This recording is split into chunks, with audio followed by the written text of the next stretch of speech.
Here we go. Dan, thank you for joining me today, man. So glad to be here with you, Gary. So glad to always have any kind of conversation of this nature. So I was very excited when you reached out and thought, yeah, we're guaranteed a good conversation here today. I think so. I'm excited too. But yeah, getting this thing started, would you be able to give us a little bit about who you are and what you do exactly? Sure. Yeah. I mean, that's always a wonderful question to start with on a podcast like this. Who are you? But Yeah, right. I'll save your viewers the philosophical ramblings for later on, and I'll give the worldly answer. I'm Dan Goldfield. I'm here in the UK, and I teach non-duality online in one form or another. I'm married to a wonderful woman who is a psychologist. She was pivotal in my own understanding. When we got together, we were comparing notes. Interestingly enough, she's from India, and she'd been studying the psychology of the West, while I was here in the West studying the psychology of the East. So we got together and had this amazing cross-pollination. And then shortly after that, I came out online and started sharing publicly, and it's been incredible. I've had such a wonderful time sharing this teaching with people and seeing all kinds of remarkable results, which perhaps we'll get into. I feel very fortunate to be in this position. We were just talking before we rolled tape about the magic that we get to enjoy and leverage making these connections all over the world. I often wonder if folks like us were trying to do anything like what we do out here online in a local environment, I suspect we'd struggle to find enough interested parties to make it work. Yeah, that's for sure. We might be able to run like a free meditation class or something, but we get to go so deep here online into niches of niches of niches and really talk about things like non-duality openly and find folks who are really keen for it. So I feel deeply, deeply fortunate each day. And this is part of it as well. We get to connect and share the journey, and that's pretty much what I'm doing all day, every day at this point. I'll get up in the morning and I'll write, I'll speak, I'll teach, and then in the evenings I'll go and chill with my wife, and then I'll get up and repeat. Amazing. Yeah. Well, thank you for sharing that, man. Now, how would you explain what it is that you teach? I know that might be another big question, but let's get right into it. What do you teach? Sure. A fun way to describe it that I happened upon recently was that what I was always interested in, and thus what I ended up teaching, was what would be true if I were on an alien planet among an alien culture, speaking an alien language, with various alien religions and alien philosophies. What would still be true? That's a pretty good way to describe what I teach. It's been called non-duality in many cultures. I like that. Yeah. Pretty cool, huh? That's funny because I was having a conversation with somebody the other day and said, we were talking about the Tao, and I don't want to get too much into it, but it was like, if aliens did exist and they did invade our planet, they would still be subject to the Tao or the truth. So it's funny you put it that way, because it is the truth no matter where you are, on Earth or Centauri B. Yeah. It doesn't matter. It's the truth. The truth is the truth no matter where you are or what time period it is. So yeah, now how would you describe it? Say I am an alien. Anybody listening is an alien. How would you describe this so-called truth? Well, if we assume that we had a translation device that could work in real time, such that we could understand one another's communication, then what I would say to that alien is, you are aware right now. That's how you know that any of this is occurring. We call it awareness. You call it whatever you call it. That always on knowingness that is the basis of all of your perception. That is what we're most interested in if we're interested in truth, because everything else comes and goes within that awareness, within that basic space. So everything else, given that it starts and ends, is not what is most fundamental about us, and is also subject to interpretation, which is a key point. If we're interested in truth, well, we want to get away from what is interpreted. If we're interpreting things, well, we can be interpreting them correctly or incorrectly. We're subject to all kinds of biases and erroneous perceptions and whatnots. Awareness is just aware. It's the same no matter what we're experiencing. And so if we want something to rely on, this is pretty much the only thing we got. Mm-hmm. Yeah. So some things may seem stable for a time and then they shift, and we're left with this fundamental aspect of our being that is certainly more dependable for me than anything else that I ever explored, and has turned out to be the case for students of mine who I've worked with on this. They've come to understand that this is what is most dependable. This is what is most stable in our experience, so that all of the other misfortunes of life can come along and seem to perhaps knock us off our perch. Well, we know being on the perch or being off the perch by means of awareness. We know being comfortable and stable in a worldly sense, and we know being destabilized. We even know terminal illness and death by means of awareness. So if we learn to rely on this awareness, we're safe, we're secure, we're actually beyond harm. This is that which about us has never been affected by any of that stuff that comes and goes within. And so that's the brief version that I'd give to our alien friend if they wanted the nutshell. Wonderful. Yeah. Yep. That was great. Let what comes come, let what goes go. Yeah. As Ramana Maharshi says. And indeed, what else can we do? We might have the sensation that we're rejecting or that we're clinging. Well, that too is just coming and going within awareness. So actually, we have no choice in the end, right? We can fool ourselves that we're rejecting or that we're clinging. That too is just data, just stuff coming and going in exactly the same way as anything else does. Yeah. That's a pesky one. The attachment to no attachment. Yeah. Oh, well, goodness. Thousands of years, isn't there, of evidence of folks who have become embroiled in, we might even say addicted to, a technique. Yeah. And or an ideal. Thou shalt not have bad feelings. Right? Can become a terrible trap because we're just running away from humanity. And it's also, we're never going to find liberation in that direction. I just told the story the other day. I wonder if you've heard this one, brother, of the great master who was teaching from a mountaintop monastery. And like Ramana Maharshi actually has said, people would come from hundreds of miles around to sit in this master's presence and just bask in his radiant calmness. But then one day there was some danger, and the disciples had to take the master down the hill. And they got to the first village that they found, where a young boy bumped into the master, and the master says, "Watch where you're going! Don't you know who I am? I'm a great master. People come from hundreds of miles around to see how calm I am." I haven't heard this. And so, of course, it's this. I think it was Ram Dass who said, "It's easy enough to float, but can you walk without touching the ground?" That's good. Right. Easy enough to be calm when the conditions support it. If we have a practice that we're leaning on, right, maybe we're able to do a lot of meditation in the day.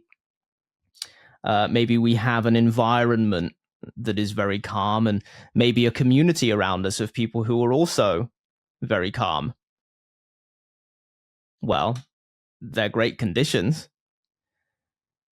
But what happens when we get down into the marketplace? Yeah. Yeah. That's the true test. Yeah. To be in the world and not of it. Yeah. Yeah. Now, what do you recommend to be in the world? Like, how do we embody that calmness amidst the storm? Well, we rely on awareness. And we use the practice of natural rest that has been taught in all the non-dual teachings from across cultures and across time. The method of no method, which, of course, for some feels inaccessible at first, right? All the great teachers, of course, have used what's called skillful means to determine which teaching is appropriate in a given moment, right? So I like to give the example that if someone who was suffering with addiction were to say, hey, I need help, then perhaps the worst thing we could say to that person would be, hey, rest naturally without seeking or describing anything.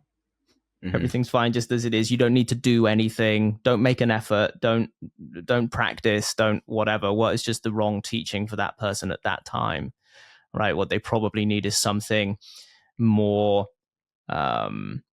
relational.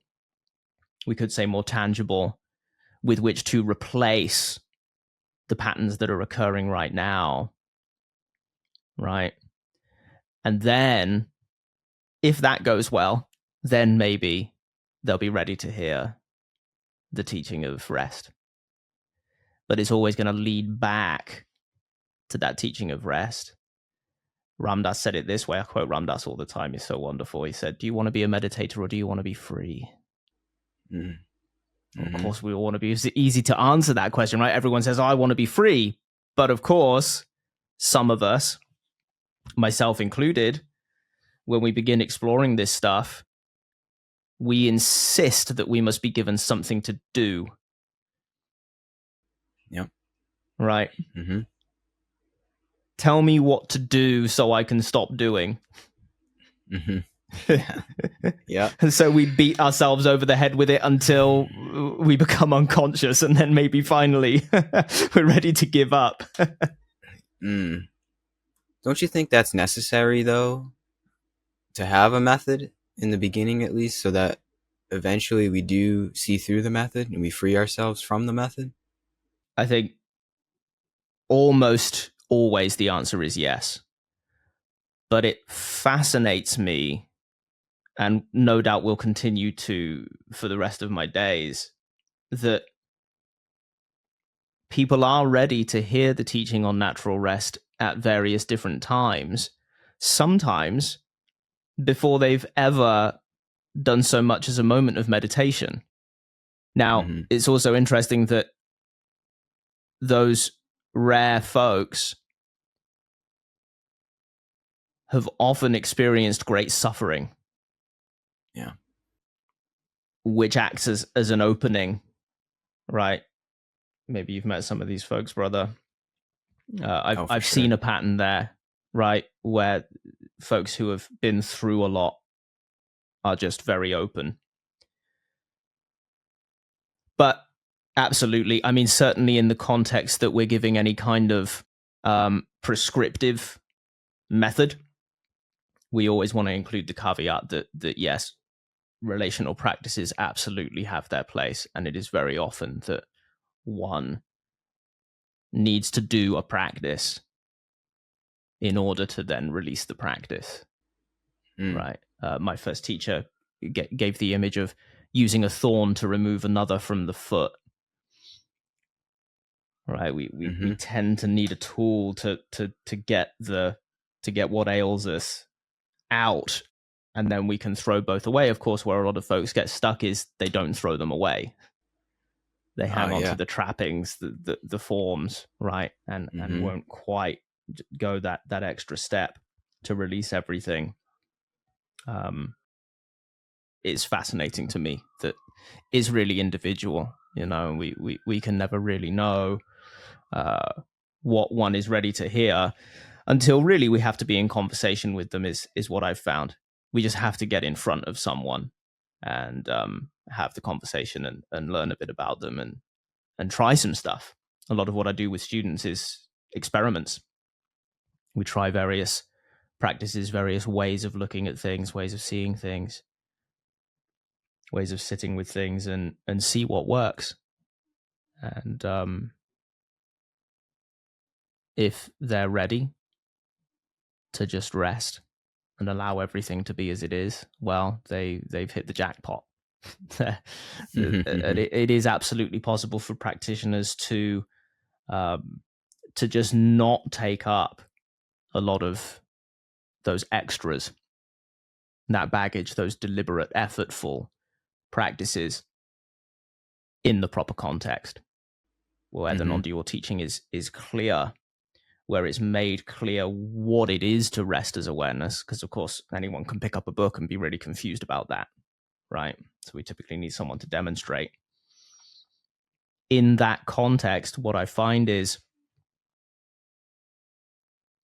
we're able to begin with the non-dual teaching, and then the student will report how well they feel they can grasp that, how available it feels to them to simply rest as awareness. And what they will typically report is that, oh, it's easy enough when we're together. We're in this context where we're soaking in it. But then I go to work and my colleague's a dickhead, and there's all kinds of old frustrations, patterns that show up. Yeah. And then I feel like I need something to get me through that. And so we'll devise, I suppose, what you might call a minimum viable practice for dealing with that particular attachment.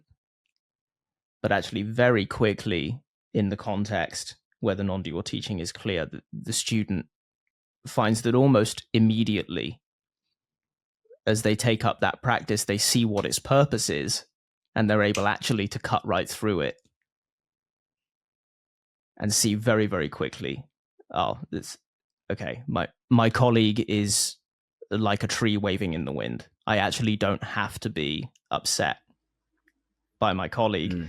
And indeed, they see it in that proper context again that, well, I could make a bunch of effort here. You know, I could do 1 million mantra repetitions to deal with the way that this colleague shows up for me and what shows up in me when this colleague behaves in a certain way. But in the very act of beginning to apply a technique, very often the student sees, oh, we don't have to bother with this. We could just cut right to the chase. I suppose you might say, I've never thought of this before, but you might say that the willingness, the sincerity in the practitioner to apply the technique is enough to crack the whole situation wide open. All right. I like that. And then ironically, you don't need the technique. Right. Yeah. Yeah, it's kind of a joke. Yeah. In that way, our life becomes the sadhana, our job, our dealings with our friends and family becomes the spiritual practice. Grist for the mill, as Ram Dass says. Yes. Right? Yeah. Yeah. And that's where the rubber meets the road is, can you deal with the douchebags? Right.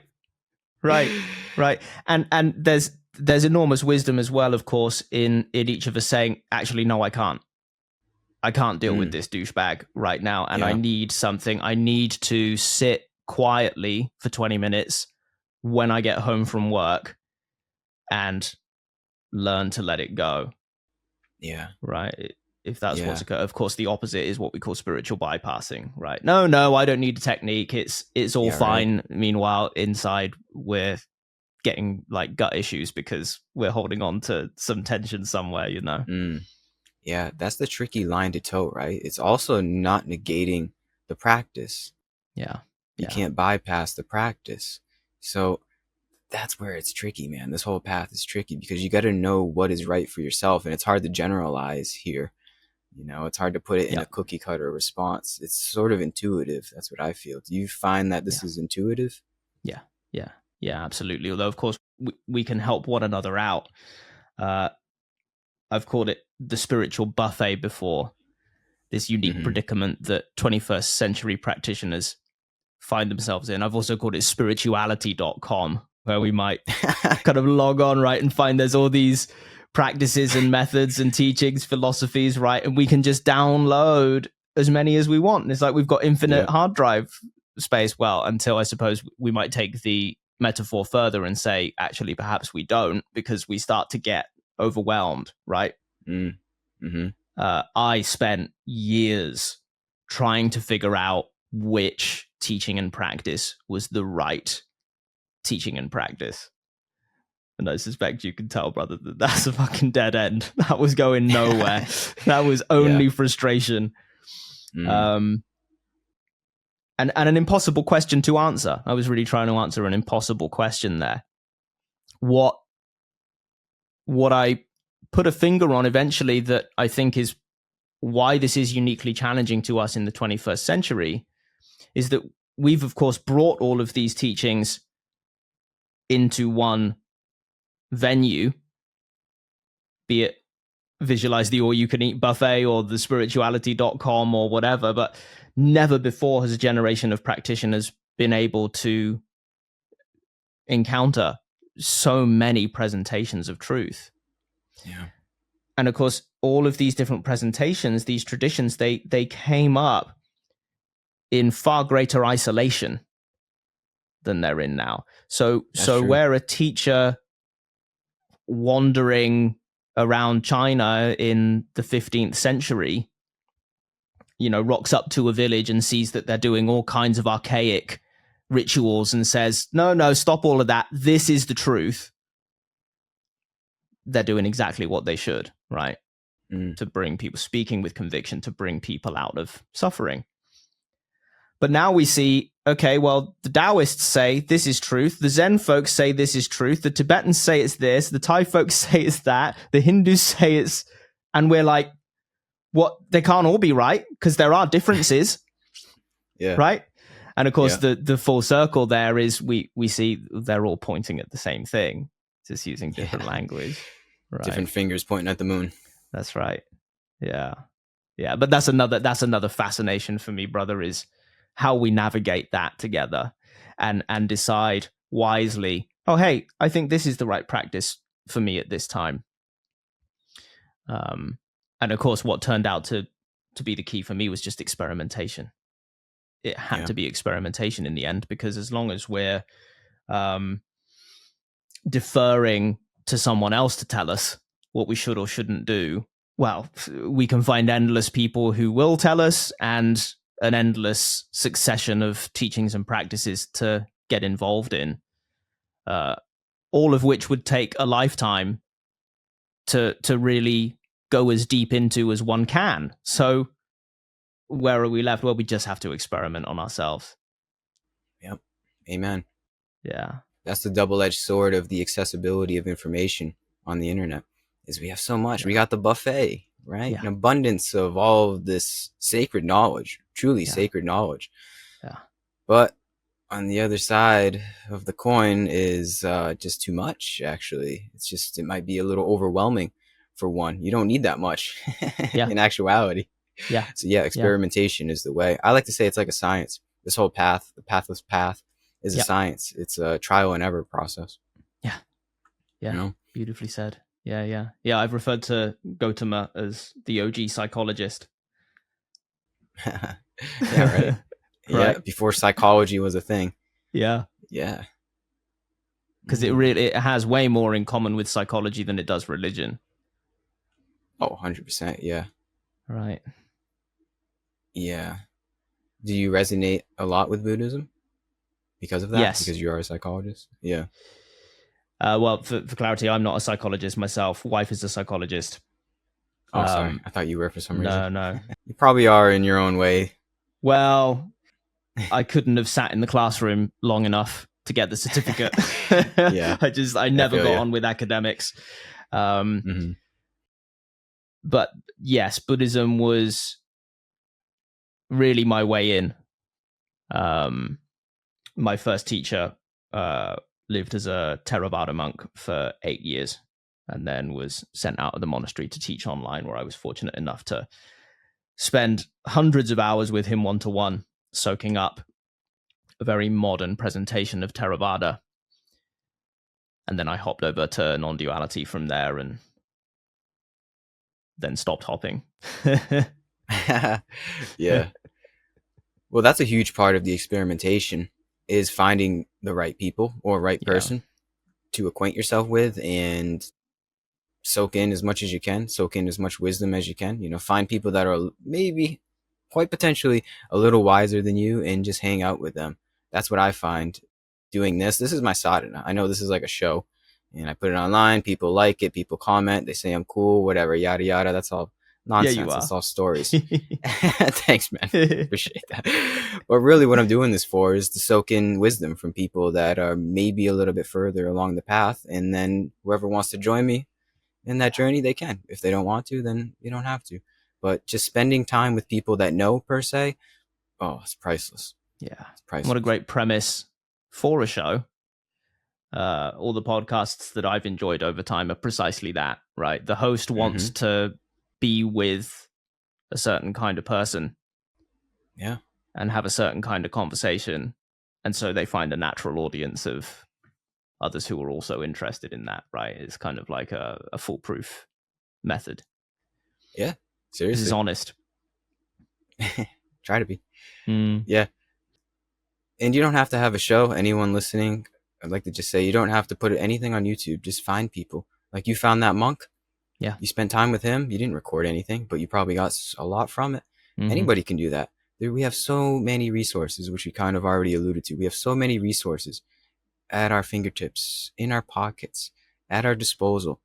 And it's just up to one to be able to run the experiments, as we said before, and find out what works. Yeah. You know, it's so simple. Like, these are the times. I mean, we kind of already talked about this before too. The magic of the times that we are in, literally the technology that we're using, it's just awe-inspiring.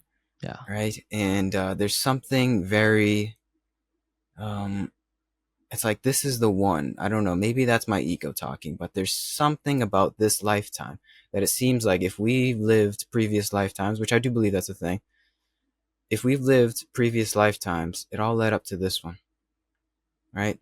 We have the Gita, we have Buddha's words, we have Jesus's words, we have all the words of the sages of the past for free, pretty much, in our pockets, at our fingertips, all for you. And the choice is yours to be able to get the transmission, get the download if you want it. Right? Beautifully said. Something so special about this. Thanks, man. Very special. Yeah. Now, do you feel that there is this transmission that comes from a realized person, or at least somebody on the path, that they are able to grant you, like just by spending time with a person, you kind of like, it rubs off? There is some kind of contagion in their energy that rubs off on you. Yeah, absolutely. Yeah.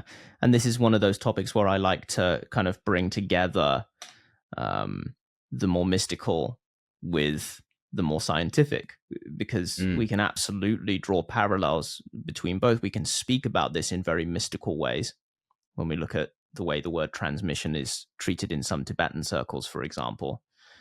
But then we can also look at what science has discovered about what happens when two people interact. And there's all kinds of non-verbal mirror neurons, yeah, things of that nature. Yeah. All kinds of amazing stuff going on. And we can also talk about this in terms of, like, if we spend long enough with a bunch of people who speak in a certain way, we end up picking up those mannerisms, right? So from the very mundane through to the transmission of Dharma, we can see evidence of what is called transmission. Yeah. That's a fascinating way to put it, because I don't know, I'm not going to claim I know, but there's probably something that happens in the brain when you are with somebody that has their switch turned on, Mm. their neurons firing, that if you're present enough with them, if you're listening to what they're saying, that enables you to turn on that switch.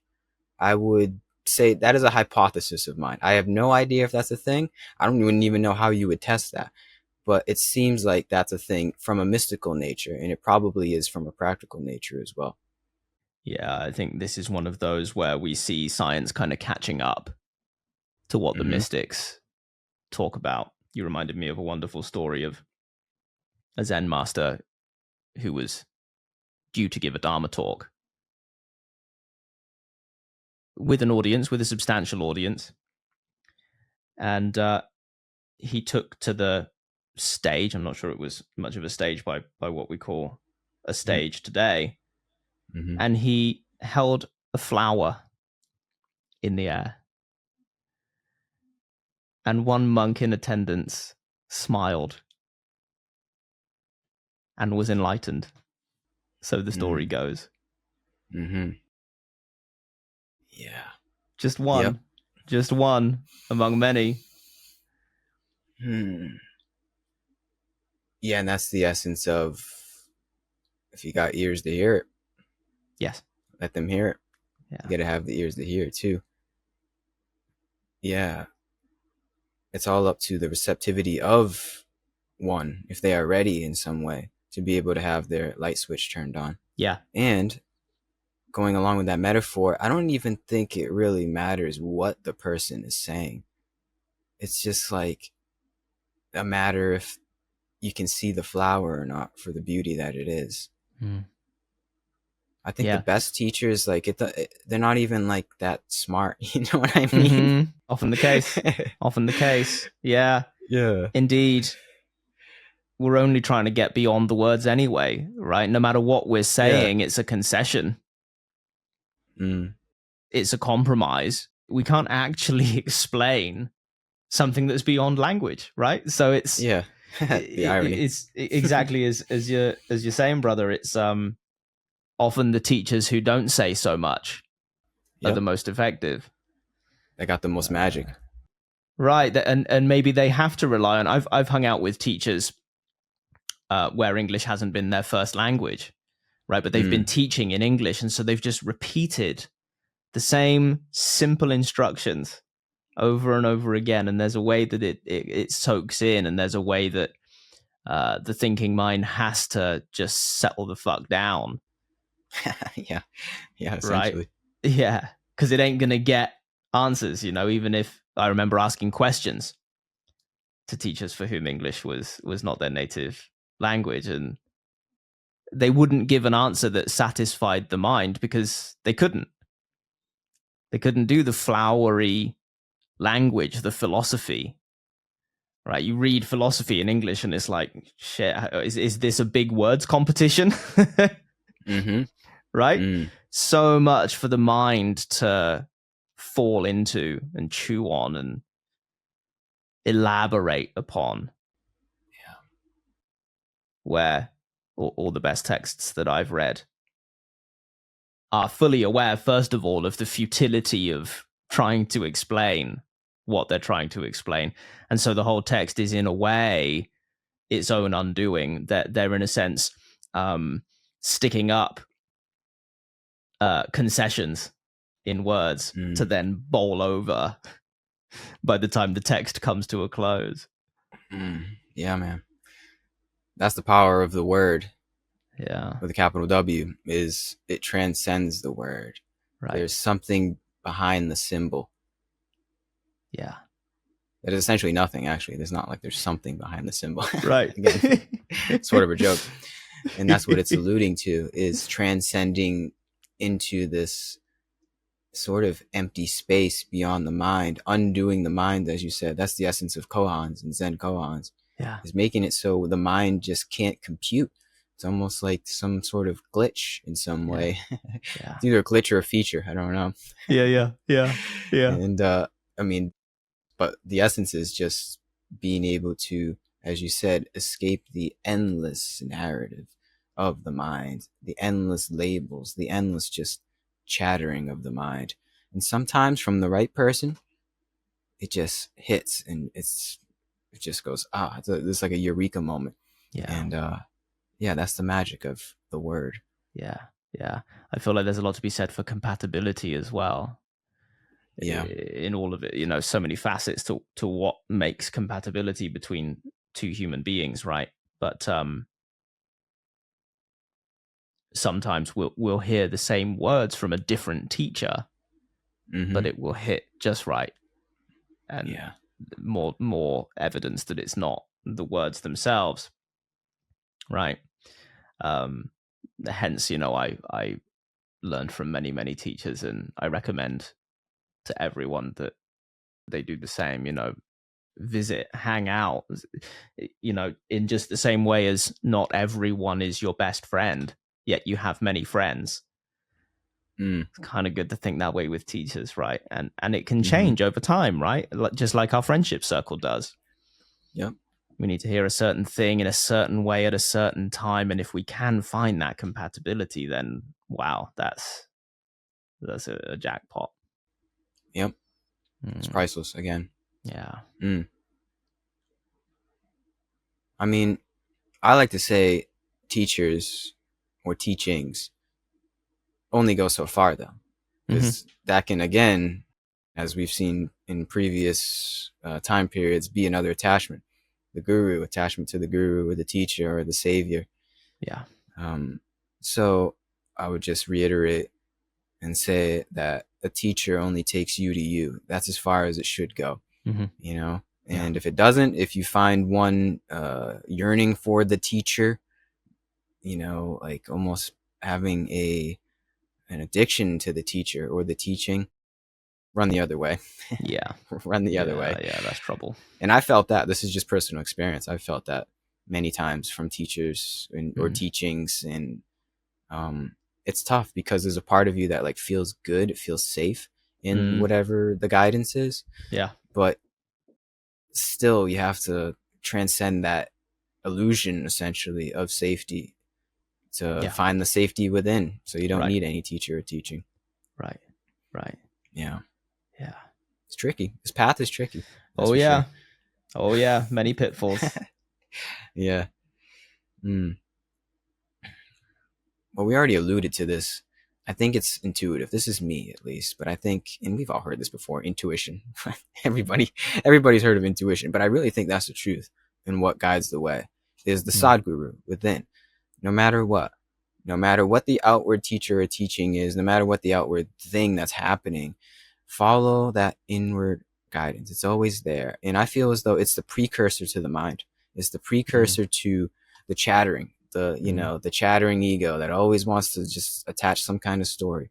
It's there a millisecond before the mind can get involved. And if one is, I guess, still enough, be still and know, one can listen to that higher intelligence, first of all, and be guided along the way. That's what I find, at least. That's just personal experience. And intuition leads the way.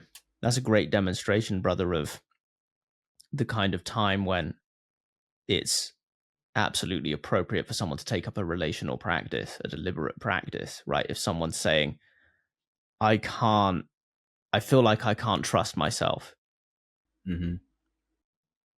I can't hear that intuition.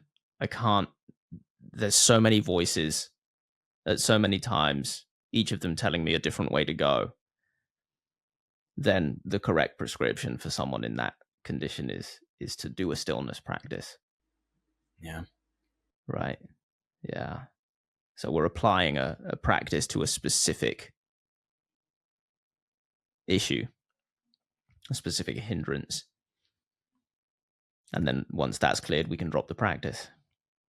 Yeah. And then they can start to rely on the intuition, right? Yep. Yeah. We all know truth, right? We all know truth. This is another one from Ram Dass. I mean, it's so easy to quote this guy. It comes up all the time for me. Oh, same. I love Ram Dass. I had such a delightful time just spending 6 months right at the beginning of my journey, just hanging out with Ram Dass for 6 months. It was. You hung out with Ram Dass? I didn't know that. So, not in person. Oh, okay. Just But still, well, that is the magic of Ram Dass. Is you don't have to be in person, and he would probably even say that in one way or the other. Is Indeed. you don't Indeed. need to be there with him. He is with us. He is here Yeah. now. Yeah. Yeah. And so all of that really went in for me at a very important time in my life, and just no end of wisdom there. And I forget which quote I was going to drop now, but We all know truth. we all know truth. Yeah, he was talking to an audience one time. Maybe you've heard him say this one, because I certainly heard it quite a lot. It's one of those that pops up fairly often. And he would say to these audiences, like, you're all nodding along as I speak to you. That's because you know that what I'm saying is true. You don't really need me to say it to you. It's just reassurance. I'm not teaching you anything. I'm confirming something that you already know to be true. And that's a great demonstration of the difference between wisdom and knowledge, right? Yeah. When it's wisdom, we feel it to be true already. It's not true because we learned something, right? We didn't construct it. We didn't contrive it. It's obvious. Yeah, right? Yeah. It's obvious and blatant.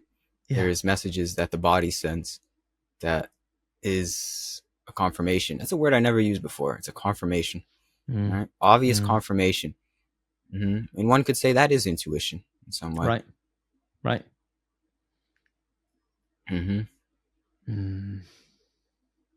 Yeah. Now, do you feel like more volition in your actions? Do you feel more power essentially from acting in this way so that you can live the life of your dreams, so that you can actually be free in this human experience? Yeah. Yeah. By orders of magnitude. Yeah. My first life was as a musician, and I had many wonderful experiences, but that was founded on and running on all kinds of dirty fuels. Ooh, like desire for self-validation and validation from others, and proving oneself, and trying to impress people, trying to gain status, all the stuff that we're all trained into from birth, really. The cultural status quo. And I was forced to begin to look inward because I was in chronic pain and I was in terrible stress all the time, using all kinds of vices to cope, the way a lot of these stories start, right? And it was actually in beginning to investigate the physical pain that I was then led onto the path, we might say. And then as I dissolved all of these dirty motivations, we might say, learn to let go of those mental emotional processes that said, I need to prove myself. I need to do something in the world that stands out. I need to get money. I need to get status. I need. Indeed. That the words kind of came less and less, right? Like we were talking about, until it ends up at I need. And it's like, well, can you let go of that one? And of course, there was all kinds of color in that journey. But then once I was able to let go of all of that, what occurred was, well, first of all, a what we might call I think it's called a fallow period in farming, right? Like, for the big Glastonbury festival that they do in the UK, they let the ground rest for a year between festivals. I've heard it described that way by other practitioners, and one practitioner who I came across on Reddit one time spoke about it as like overthrowing a tyrannical government. that used to get a lot done, right? But they were getting it done on those dirty fuels of fear and shame and guilt and anxiety. Mm. But then when you overthrow that government, very often it's like you don't know how to get anything done. All of your methods for action are thrown out. So just like if a country overthrows a tyrannical government, right, it takes time for them to figure out how to do stuff without making people do it at gunpoint, which is actually a pretty accurate kind of image for how I used to make myself do stuff. I used to bully myself to get stuff done. So after that restful period, what occurred then was this natural compassion, just the wish to do good, because what else? Yeah, exactly. What else? What else is there to like, do? Yeah, if we're good, what else are we going to do but help each other out? And that's very much the fuel that I run on these days, and I'm pleased to report that it is enormously more effective than those old fuels.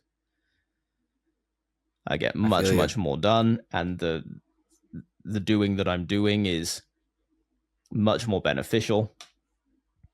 So and cleaner, a lot cleaner energy source. Much cleaner, right? There's not that cost. Right? It's been spoken of as coping versus thriving, right?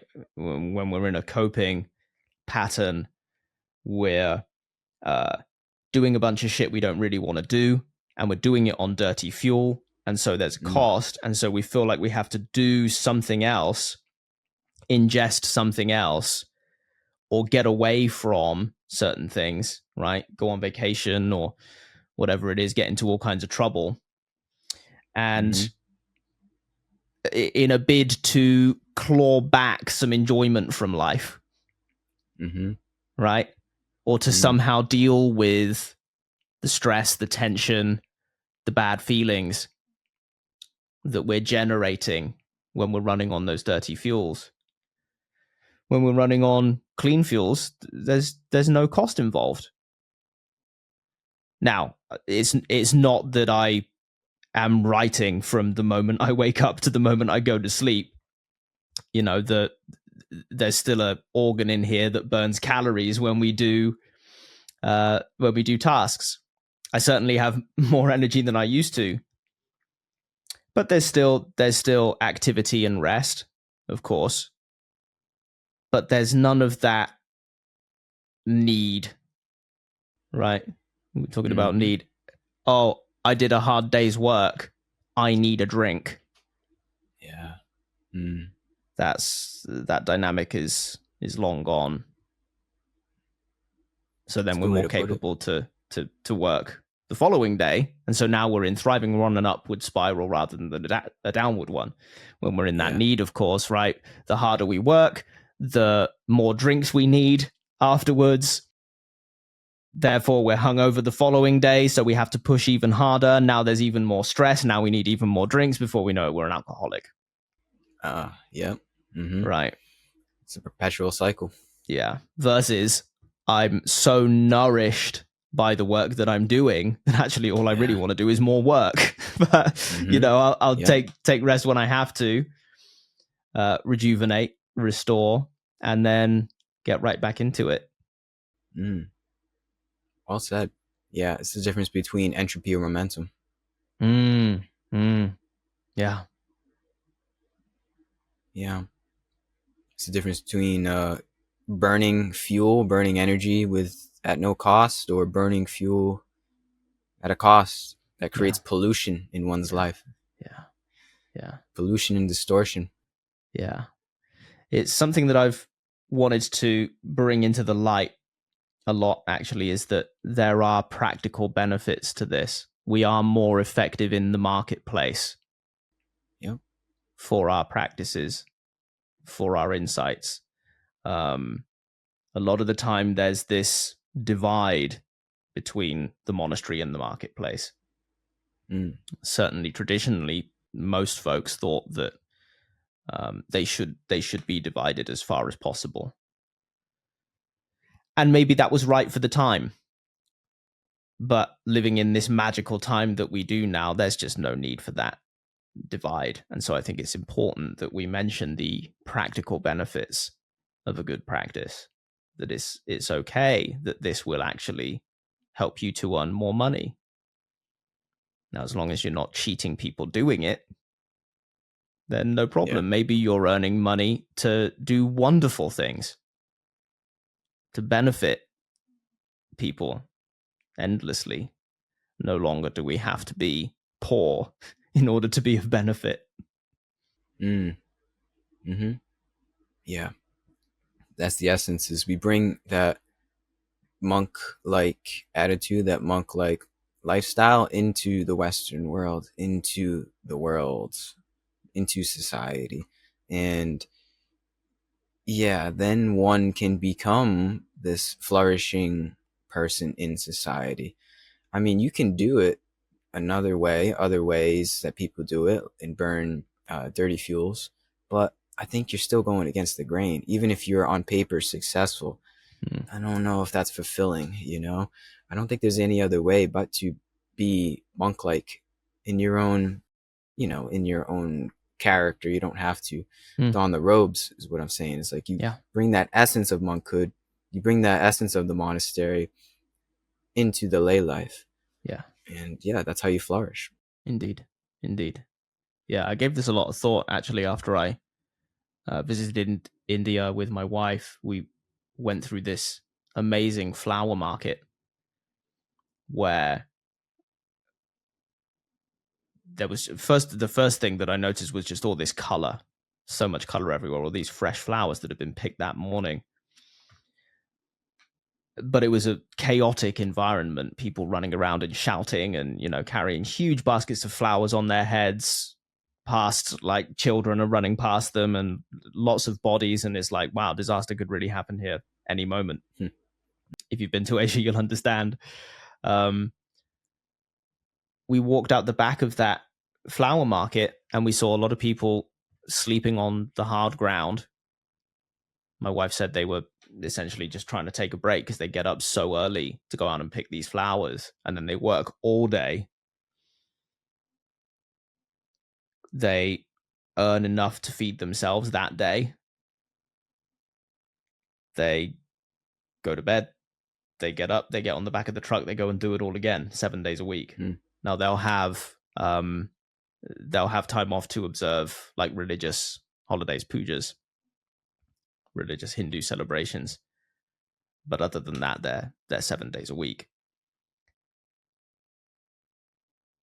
And we walked through this, where all of these people who work this market, we walked through there. I guess it was like a shanty town, just kind of loosely assembled huts with, the corrugated tin everywhere and stuff. And it's quite a powerful experience, And I asked my wife, I said, so is this just what working class life has been like in India for a long time, forever? And she said, yeah, basically. If you're a worker, then you're pretty much working 7 days a week. Of course, that's not true for everyone these days. But what I was trying to get a sense of was, is this the culture that was in place when the Buddha's Sangha arose? Was this the situation? Was this what it was like for most people? She said, yeah. I said, interesting, because I'd been thinking about the economics of all of this, kind of the economics of the Dharma, if you like. And so I was talking all of this through with my wife and said, so here's everyone working their ass off, just desperately trying to survive, essentially. Say that's me, and I want to dedicate myself to the Dharma instead. How do I do that? Like, how much time do I have to meditate really each day? And my wife said, well, you might have some, but not really a lot. And you wouldn't really have much time to kind of contemplate or philosophize or any of that. Life was really survival. I said, right. So along comes the Buddha and he says, I will provide an alternative, right? You don't have to work 7 days a week anymore. Now you can study and practice the Dharma 7 days a week. And what we'll do is we'll have the people who are still working provide you the food and you can give them the wisdom. Mm-hmm. Yeah. So there was an economy, right? There was an exchange going on that was right for the time. And so this divide between the lay people and the monastics made a lot of sense, right? Well, good news. None of us have to work 7 days a week anymore. Yeah. Yep. Right? We actually can study and practice to a great degree now. Yeah. Without having to do something so dramatic as like divorcing our family. Yeah, exactly. Yeah. And that's what I was going to say essentially is we don't need to go and live in the monastery. We don't even need to have any monks near us, because that was the thing that was part of the economy of the Dharma too. Yeah. Is you were only exposed to the Dharma if you were lucky enough to have the monks right in your society, if the Dharma graced your presence.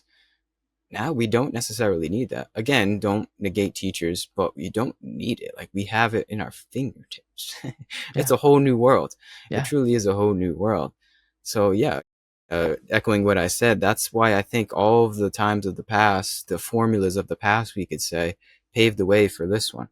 Yeah. To essentially almost like create your own religion. I don't know if religion is the right word, but it's create your own path, forge your own path from the many, many paths that have been paved in the past. Yeah. Yeah. Yeah. That's the magic with of its the times. new challenges, right? The spiritual buffet, and with its new advantages, we can get a live feed to a teacher in a monastery giving a Dharma talk. Yeah. So we can get it from the source without having to divorce our family. How wonderful. Yeah. Yeah, man. It's an evolution. I think the times that we're in are a next step or a next stair in the staircase of evolution of consciousness of our whole species. And it's quite wondrous, we're still figuring it out as we go too. That's the thing. Yeah. It's new territory, what we're in. But I think all in all, it enables us, literally all of us, if we want to, and this might sound a little grandiose and lofty, but I'm going to say it, but it enables all of us to become the Buddha. Yeah. Well, indeed. Now, one may be like, well, you think you're the Buddha? Well, not necessarily. I'm not saying that, but at least the opportunity is there. Yeah. The teachings that turned out to make the most sense to me are the teachings that turn enlightenment on its head compared to what we all think of it as when we begin. We begin thinking that Buddhahood is something that is achieved by a person. Yeah. Well, it's just not what it is. It's just not true. It's a I suppose we might talk about it, that whole image, in the sense of a useful myth that can encourage people to put down their unwholesome habits and get involved in something more wholesome. Right? If someone has a terrible cocaine habit and they just want to get clean, then to hear about being able to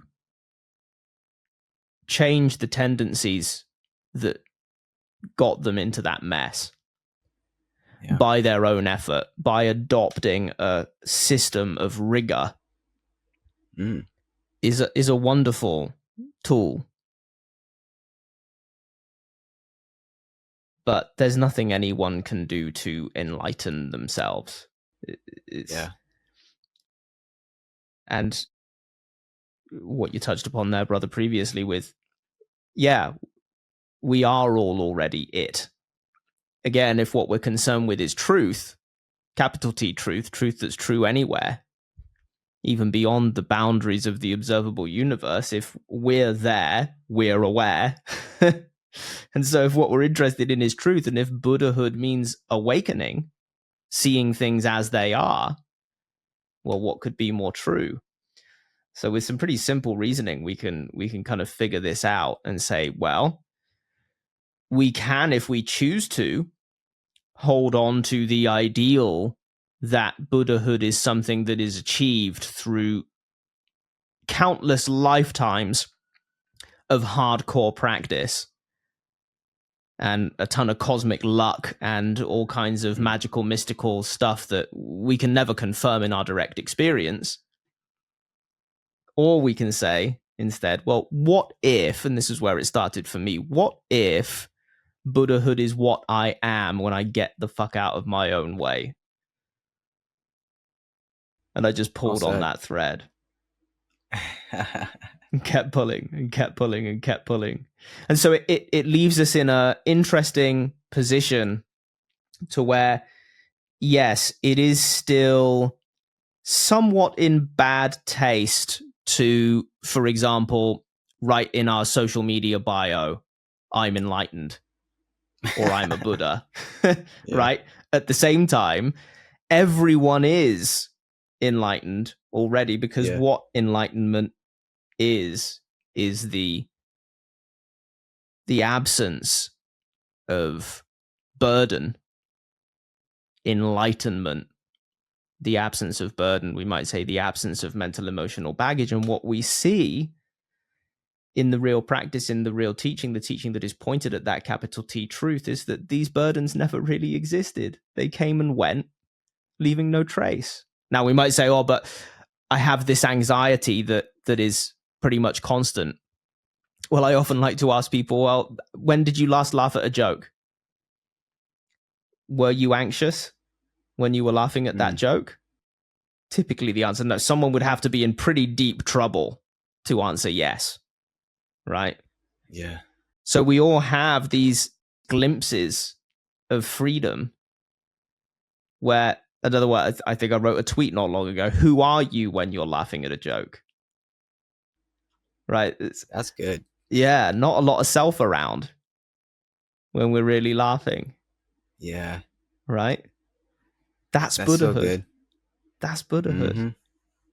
That's it. And it's so simple, right? But it's almost too simple for us. What? I'm a Buddha when I'm laughing at a joke? Yeah. Yeah, you are. Yeah. Assuming that laugh isn't performative, or you're not laughing to make someone else feel better. If you're genuinely laughing, yes, in that moment you're a Buddha. And if we were to make any distinction between, quote, an ordinary person and one of these revered masters, it would only be the number of moments, the succession of moments in which that Buddhahood was recognized. Right. But it flips the whole thing on its head, right? When it's just about recognizing those, just a glimpse, just a glimpse, just a glimpse. Yeah.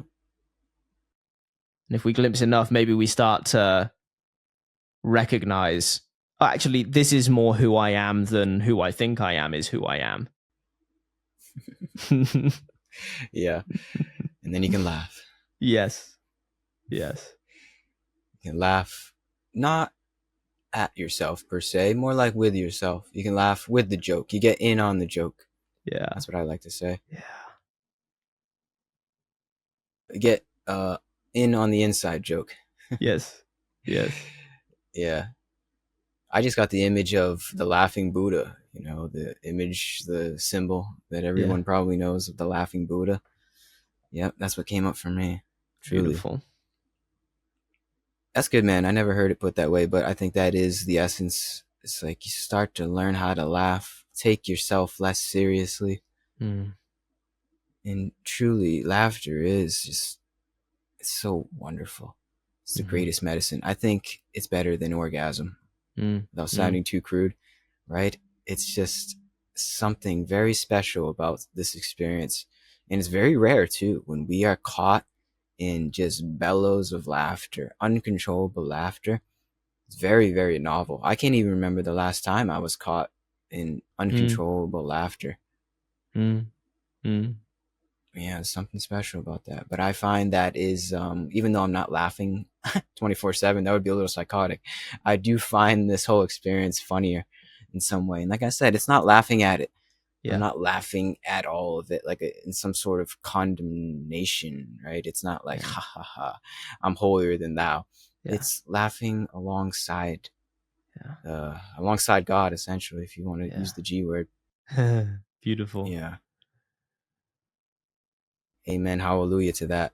I Hmm. think it's a good note to wrap it up at, to be honest with you. Just gotta laugh a little more. Yes, brother. Yes. Keeping it But do you simple. have anything else? Do you have anything else that you want to say before we stop recording? No, brother, this has been beautiful, and I deeply value your bravery and generosity in hosting these conversations and sharing them with everyone. It's very important that that people do this. Very important that we get these conversations to people who need them. So thank you. Well, thank you. It's only possible because people like you say yes. Mm. So, right back at you. Go I honor team. you and I bow to you, Dan. Likewise, brother. Peace and love to you, brother. And peace and love to everybody that listened this long as well. Goodbye, y'all. Don't stop laughing.